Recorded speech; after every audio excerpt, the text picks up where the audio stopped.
When you look at the funding and look at the scope of our work, I don't even know how the Chinese could have opened up these labs without U.S. taxpayer funding. As I said, they look to be arms of the U.S. government, practically speaking.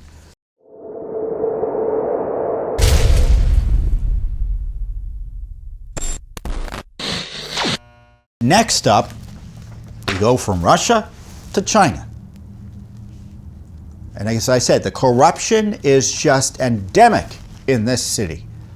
I am not concerned about the COVID pandemic. I am concerned about the pandemic related to government corruption. And it's in all of our federal agencies, including agencies that before COVID no one really thought much about, which are our federal public health agencies. Now, you may recall that Judicial Watch has had a series of Freedom of Information Act lawsuits and related disclosures about COVID, and specifically the Fauci agency and other agencies' roles early on in handling the pandemic, what they knew and when about the China's involvement and for good and bad in the pandemic, gain of function research, issues about the vaccines. We're covering the gamut. Judicial Watch is doing much more in the way of investigations, and we've gotten out much more information about gain of function and everything else related to the COVID pandemic at the national level than Congress has done, and frankly anyone else has done. I mean, when I look at the scope of materials we've released, it's really quite remarkable. And sure enough, we've gotten new documents from an ongoing lawsuit that we've had since, when did we file this lawsuit? I guess we filed it last year. And we wanted all records for communications, contracts, and agreements with the Wuhan Institute of Virology. And obviously we wanted information about the NIH grants that benefited the Wuhan Institute of Virology. Now, unless you've been living under a rock for the last 2 years, and I suspect not many of you who follow Judicial Watch are under the rock dwellers, you know the Wuhan Institute of Virology is a Chinese communist-controlled lab that may or may not have been involved in gain-of-function research. Well, actually, the documents show it was involved in gain-of-function research, funded in part with Fauci's agency's money. And the other big question is, did that gain-of-function research or other research, the tools of which U.S. taxpayers help subsidize, result in the manufacture or creation of the COVID-19 virus? There's a big debate as to whether the virus is naturally occurring and that's how it emerged and infected the human population, versus it being manufactured or engineered in a way and then it escaped from a lab, either Wuhan or somewhere else, and resulted in the epidemic. Judicial Watch has uncovered records from Fauci's agency that show that China was no friend of transparency early on in the pandemic. And this information has been withheld from the American people for over 2 years. The records show that China withheld key information about COVID and how it was spreading from their alleged colleagues in the international health community, including NIH. And this information could have helped us protect America better, and frankly, everyone else in the world. The documents show that in 2020, China was withholding the COVID information I'm talking about. So this is the early part of January 2020. It was a little bit less than a month after it was officially acknowledged by China that there was something up. And this is a State Department document that was produced to us by Fauci's agency's people that show that they knew, because they are passing along and discussing in the document, that China was not a good friend here. The document shows that on January 8th, Dr. Ping Cheng, P-I-N-C-H-E-N, now she's a very important person, probably the most important person in this debate that you haven't heard anyone talk about other than Judicial Watch, because she was Fauci's top person in China during much of the COVID outbreak, certainly when it first emerged. So I didn't know this until I saw her in Judicial Watch documents, that Fauci's agency, the National Institute for Allergic and Infectious Diseases, had a representative, a permanent person, practically speaking, there in China working with Wuhan and kind of engaging in half-baked spy operations while they were actually funding them. So they were concerned about Wuhan while funding it. It's completely crazy. So after the outbreak, there's a document on January 8th, 2020, Dr. Chen emails her senior colleagues at Fauci's agency with the subject line, PRC response to pneumonia cases shows increased transparency over past outbreaks, but gaps in epidemiological data remain. So more transparency, but less transparency. That's a great government document. So this is Chen's email. She writes to her colleagues, hi, here's the cable from the U.S. Embassy Beijing, which means it's a State Department document, reporting on the pneumonia outbreak in Wuhan, China. It has ruled out SARS, MERS, and the flu. Redacted confirmed, so there's a name redacted. It is a viral infection, and there's another redaction. The cable contains SBU information, so sensitive but unclassified. So please don't distribute it widely. So this is a cable she shared with her colleagues from the State Department analyzing and describing China's response to the Wuhan pneumonia, as it was called, that was emerging. The summary of the cable states, and it's worth reading in full because it shows you just how unhelpful China was early on.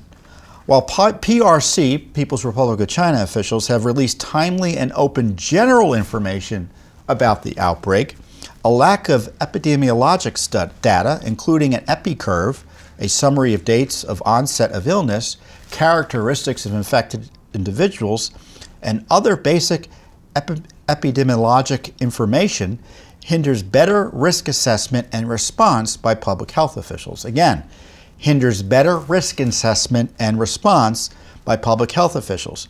Authorities have also not released information on how they are defining a case. Of course, we had that problem here in the United States too, which is ironic because the CDC is terribly corrupt.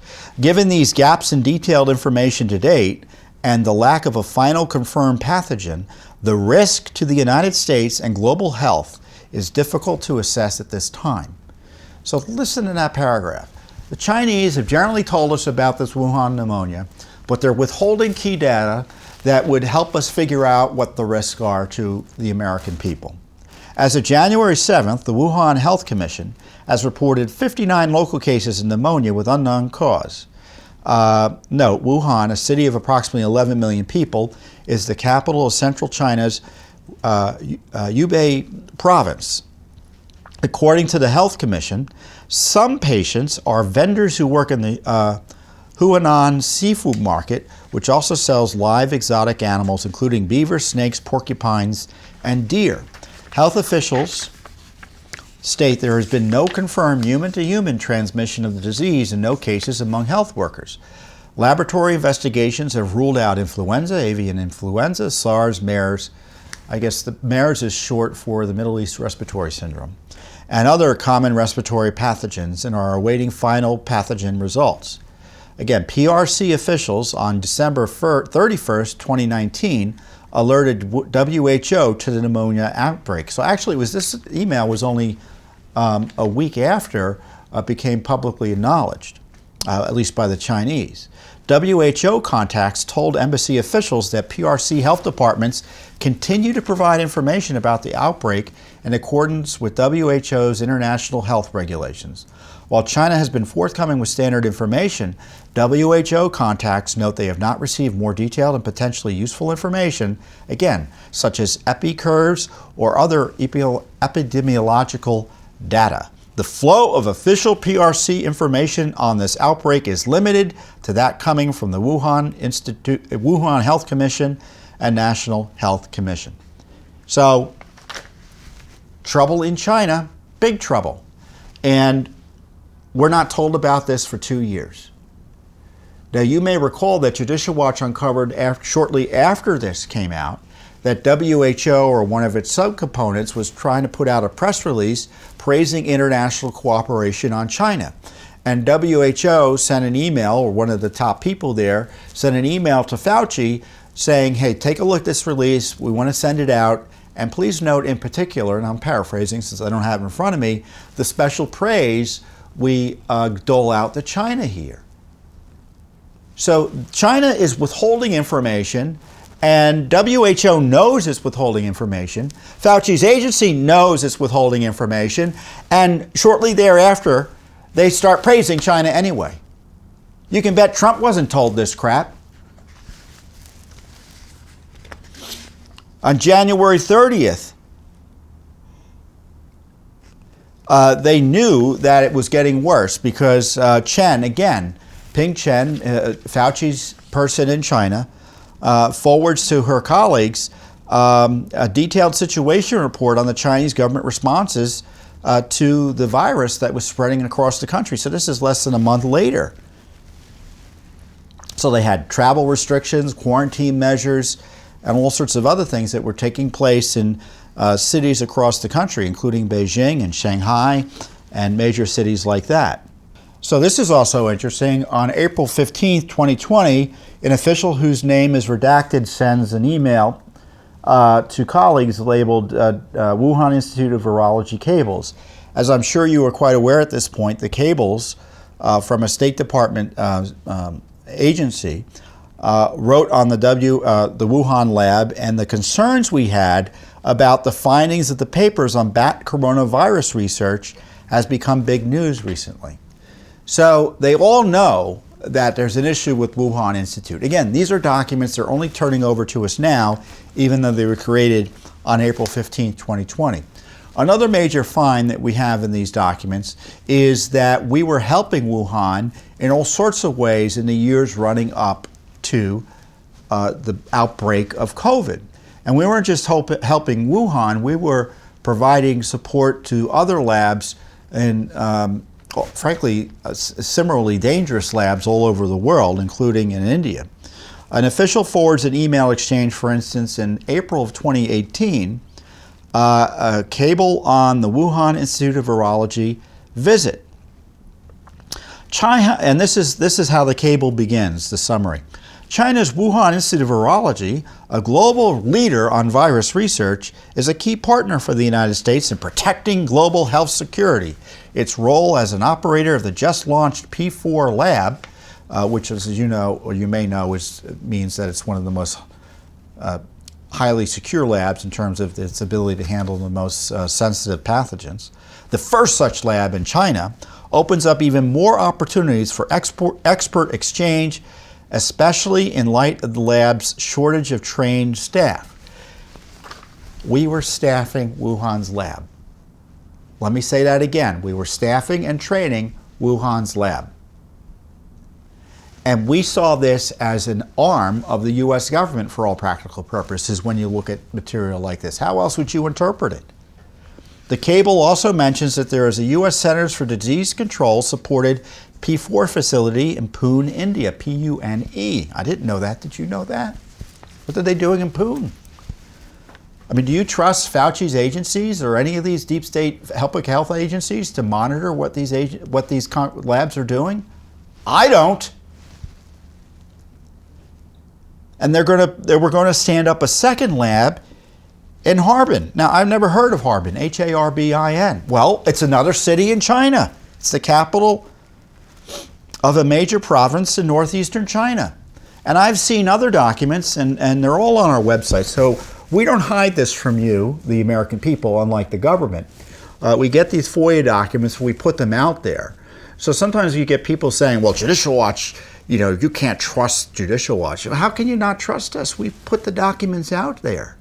And you can figure out what they say is just as well as we are able to do.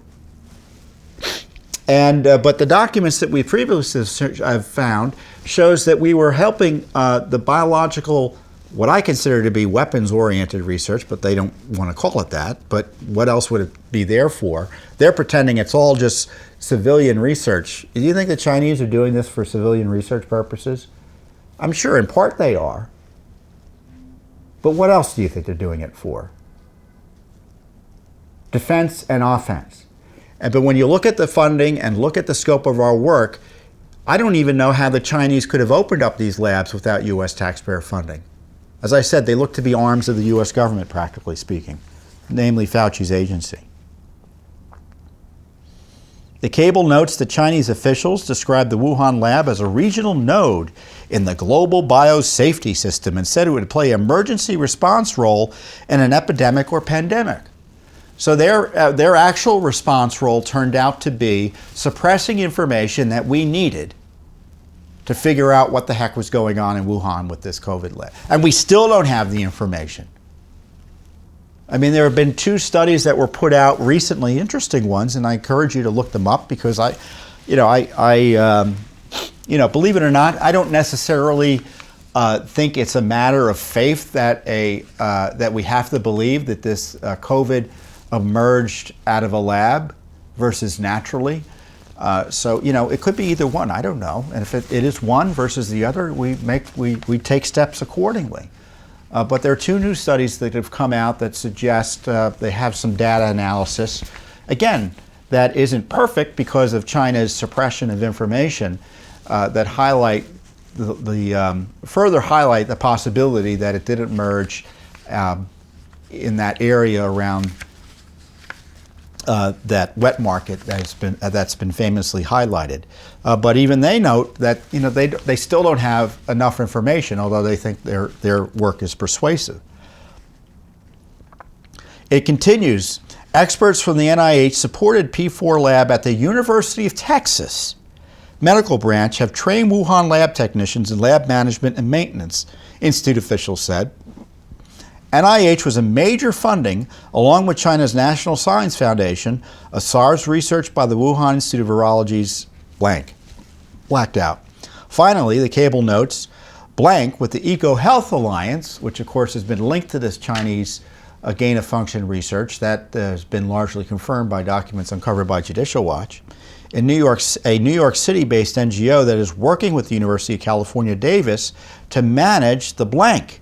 Plans to visit Wuhan to meet with Shi Zhengli, who was a major official at Wuhan. And well prior to the outbreak, again, going back another year to 2017, one of Fauci's top people, Gray Hanley, I think he was number 2 at the agency, forwards to colleagues a State Department cable titled China's Interest in the Global Virome Project Presents an Opportunity for Global Health Cooperation, which another official notes seems relevant to biobanking, IP, which is typically short for intellectual property, pandemic flu, and a bunch of other issue areas.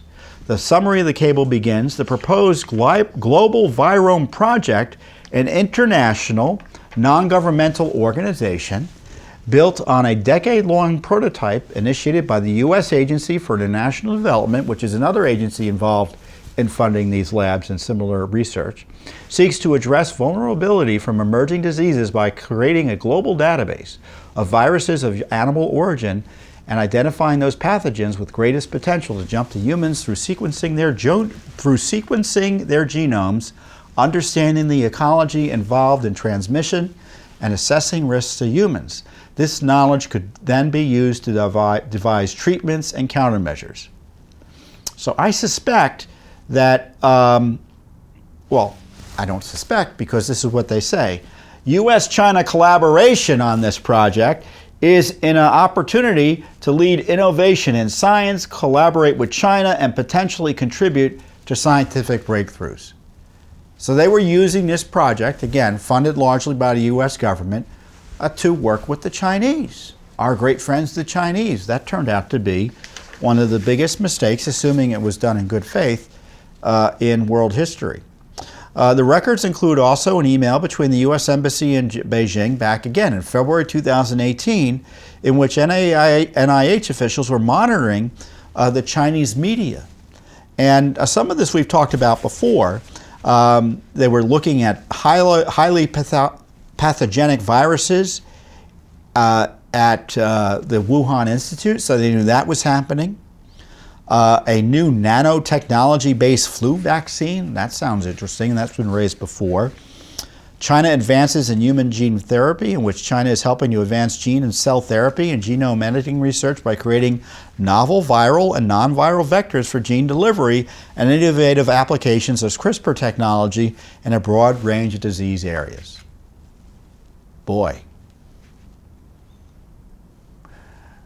Imagine if that was applied to the wrong viruses. So there's a lot here, and forgive me for going through it with you, but you're never going to hear about it unless I tell you about it. Because the media covers this up. Because Fauci covered it up, and they're protecting Fauci. And what's happening is Fauci's agency gets protected, China gets protected, Fauci himself gets protected, but the American people are left in the dark but for Judicial Watch. So as I've been saying on social media this week, I'm tired of the cover-ups. Now, of course, I've been seeing cover-ups for my 24 years here at Judicial Watch. But there are cover-ups, and then there are cover-ups that place the American people's health at risk.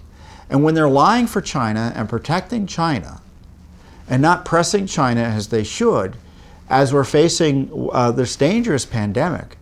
Now, we can argue about how dangerous it is and what we should have done in response to it, and you should know where I stand on that. But we need the more information, the better. And we're fighting tooth and nail with Fauci to get access to this information. 2 years. And one of the reasons it's been taking so long to get access to this information is because the government has told us that Fauci and his top people review the documents, which is extraordinary. I'm not aware of that happening before in other FOIA litigation that we've been involved with. We've done more FOIA litigation than anyone on the earth. And I've never heard of anything like that happen before. So we're going to keep on keeping on here. But you should know that Fauci's agency is involved in a cover-up of what it knew and when about China's refusal to cooperate with us. And they sat on this material for 2 years. The State Department has also sat on the material, and you wouldn't know it but for your friendly neighborhood Judicial Watch. Thanks for tuning in. Be sure to subscribe to our YouTube channel to catch all the latest news from Judicial Watch.